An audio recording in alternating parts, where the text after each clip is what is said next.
I wasn't willing to do it myself when he asked me to. So, here we go. Now my testimony starts out pretty basic, really. My dad got saved when I was a young toddler, so I've been going to church every Sunday for as long as I can remember. I love church. I knew all the answers in Sunday school, and I loved getting to wear dresses. But when I was 7, I decided I wanted to become water baptized, and I started out with a genuine childlike faith. However, I never fully understood what submitting my life to Christ really meant. I never had a strong foundation in my faith. By the time I got into higher grades, my faith was practically non-existent. My mom wasn't really involved in my life when I was younger, which was really hard on me as a young kid. I started middle school, and I was much more concerned with fitting in with the crowd over living out my faith. I hate the fact that I even went to church. I remember one time in particular, I think it was in 7th grade, I mentioned to my friend that I wasn't going to be at school because I was going to Dayton for a church trip. I remember her saying, "Oh, you go to church?" And I told her, "Yeah, but I only go to hang out with friends." So, as you can see, I had no desire to really have a relationship with God or share it with my friends. Before 8th grade, I transferred to Cornerstone Christian Academy. I have to admit, despite going to a Christian school, not much changed. I lived solely for myself and didn't care who I hurt, as long as I was happy. However, by my freshman year, I was a mess. I tried to fill my brokenness with all the wrong things. I entered a relationship that was very unhealthy for me, which made my mental state even worse. I was anxious, insecure, and depressed. And the thing was that I played the part of a Christian girl so well. I presented myself as having everything put together. I sang the worship songs in chapel. I read a devotion here and there. Sometimes I read a chapter of the Bible. But in reality, I was very far from the Lord, and I was justifying my sin, and it was causing me to spiral. And the fact was that no one knew the extent of it. I hid it so well that no one knew how insecure I was or how often I wished that I wasn't alive. A couple of my very close friends noticed the change and told me I should break up with my boyfriend. Instead of heeding their advice, I blew it off and even got upset. Instead of being vulnerable with the ones who cared about me, I pushed them away.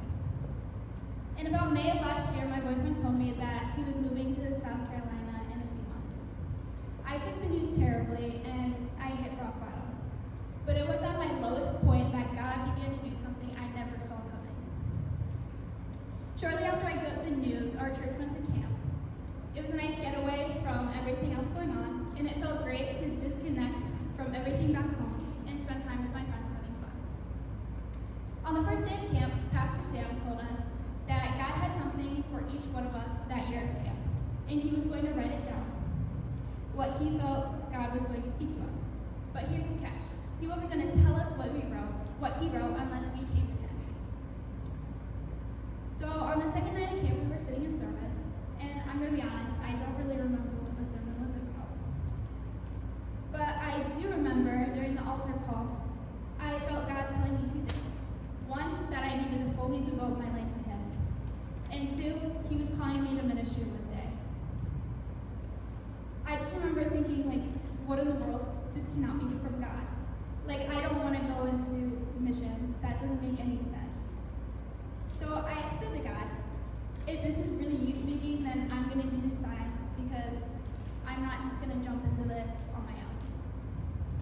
So then after service, we went into our wrap time to discuss service and what God had spoken to each of us. I stayed silent, but my friend Alina spoke up about what God was speaking to her. And after she shared, Pastor Sam told her what God had told him that he was going to share with her. And so he told her, and it was on spot with what she had said. So it was pretty cool. So she wanted to stay later and talk with him about it, and I stayed with her. After they talked for a while, he said to me, "Let me guess, you want to know what I wrote about you?" And I said, "Yeah," and he looked at his notebook and he said, "Well, listen, this isn't something I can tell you, this has to come from God." And so at that point I was just like, well, I think I already know what it is. And so I told him, I think God is calling me. And he didn't say anything at first. He just went over to his notebook he had showed me what he had written. And I looked at it, and it said my name and one word next to my name, and it said cult. So I was purely stunned. God had spoken exactly what I needed to hear, so clearly and so personally. In that moment, I knew he was the realest thing that I would ever come across. And from that moment forward, I was going to devote my life solely to glorify him, even if that meant letting go of a lot of things. So once we were allowed to use our phones again, I immediately told my boyfriend about all the amazing things that God had done in my life that week at camp. I did not get the response I was expecting at all. He basically told me that I got my calling wrong because women don't have a place in ministry. It's reserved for men only. But I knew that simply wasn't true because God used women all throughout Scripture. Deborah, Esther, Priscilla, Phoebe, Tabitha, Mary Magdalene. And I knew I had to obey God, not man. It was so interesting that happened because our old youth director, Nate Ortiz, a lot of you probably know him, he had told us on the last night not to let anyone get in the way of God's calling in our lives. I knew what God had spoken, and no opinion, no matter how loud, was going to make me doubt him. It was mind-boggling to me to see how God works so beautifully and intricately in my life.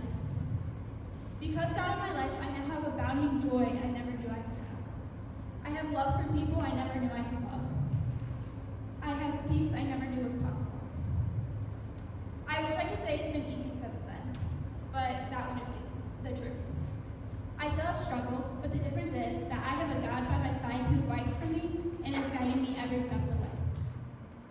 Psalms 107, 10 through 14 says this: Some sat in darkness, in utter darkness, prisoners suffering in iron chains, because they rebelled against God's commands and despised the plans of the Most High. So he subjected them into bitter labor. They stumbled, and there was no one to help. Then they cried out to the Lord in their trouble, and he saved them from their distress. He brought them out of darkness, the utter darkness, and broke away their chains. Let them give thanks to the Lord for his unfailing love and his wonderful deeds for mankind. These verses don't just describe me, they are me. I was one of those who sat in darkness and chains of my own making. I have rebelled, I have despised God's plan. But when I cried out, he didn't turn away. He came and he rescued me. And I believe he wants to do that for someone here tonight. God can and will bring salvation and restoration into your life. As I mentioned in the beginning, Psalms 107:2 says, Let the redeemed of the Lord tell their story. So I've told you my story. Now it's your turn. Maybe you're pretending, like I was. Maybe you're carrying chains that no one else sees. Maybe God's calling you to something and it scares you. So don't wait for everything to be perfect. Don't wait until you feel ready. Jesus is calling now, and all he wants is your yes. Your story isn't going to be the same as mine. God may not be calling you to the mission field, but maybe he's calling you to reach those people in your school that don't know him. Maybe he's calling you to reach those family members. Maybe he's simply calling you to surrender your whole life to him. Choose to take that step of faith today. What's your story?